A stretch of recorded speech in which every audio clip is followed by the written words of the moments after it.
the land of Canaan, flowing with milk and honey.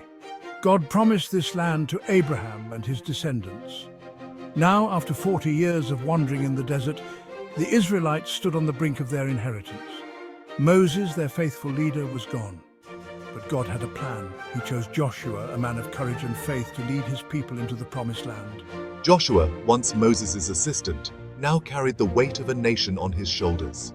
He knew this task called for unwavering faith and obedience to God. Fear could have paralyzed Joshua. The challenges ahead were immense. The Canaanites, with their fortified cities, stood ready to defend their territory. Yet Joshua held on to God's promise. Be strong and courageous. Do not be afraid. Do not be discouraged, for the Lord your God will be with you wherever you go. Joshua 1:9. The first obstacle, the city of Jericho. This wasn't just any city. Jericho was a mighty fortress, its walls towering high, seemingly impenetrable. It was a symbol of the Canaanites' strength and a daunting challenge to the Israelites' faith.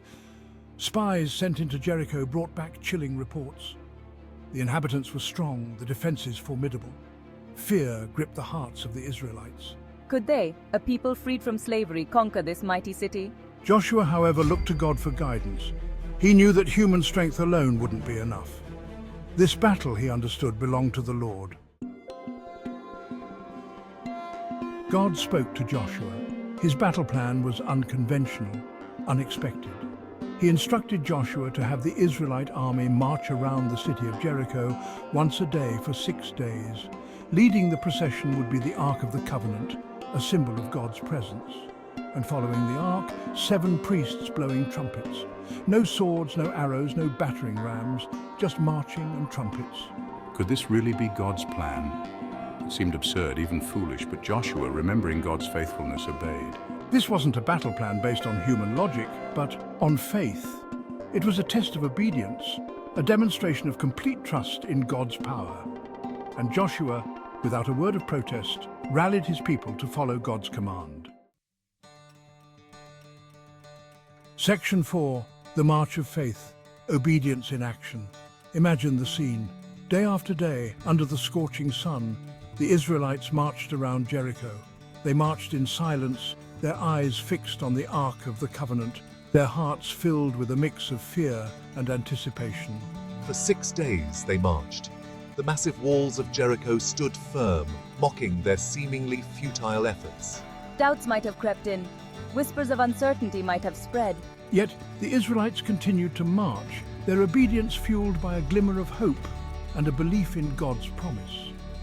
Their obedience wasn't blind faith. It was a choice, a conscious decision to trust in God's plan, even when it didn't make sense. It was an act of courage, a bold declaration that they served a God who was bigger than their fears, bigger than the walls of Jericho. Section 5. Jericho's walls come tumbling down. On the 7th day, the Israelites rose early. The atmosphere hummed with anticipation. They marched around Jericho 7 times. Then at Joshua's command, the priests blew their trumpets, the sound piercing the morning air, and the people shouted. The earth trembled. The walls of Jericho, those mighty symbols of strength, crumbled into dust. What seemed impossible, what defied human logic, had happened. God, in a display of unimaginable power, had given them victory. Jericho's fall wasn't just a victory in battle. It was a victory of faith. It was a powerful reminder that God fights for his people, that he honors obedience, and that his promises are always fulfilled. Section 6. Trust and obey. God's formula for victory. The story of Jericho is more than just an ancient tale. It's a timeless message of hope and encouragement. It reminds us that no obstacle is too big, no challenge too daunting when we put our trust in God. It teaches us that God's ways are not our ways. His plans may not always make sense to us, but when we choose to trust and obey, we open ourselves to his miraculous power. We discover that victory comes not by our might, but by his grace. As we face our own Jerichos in life, let us remember the Israelites. Let us march forward with courage and faith, knowing that God is with us every step of the way. Let us trust in His promises, obey His commands, and watch in awe as He brings down the walls between us and His blessings.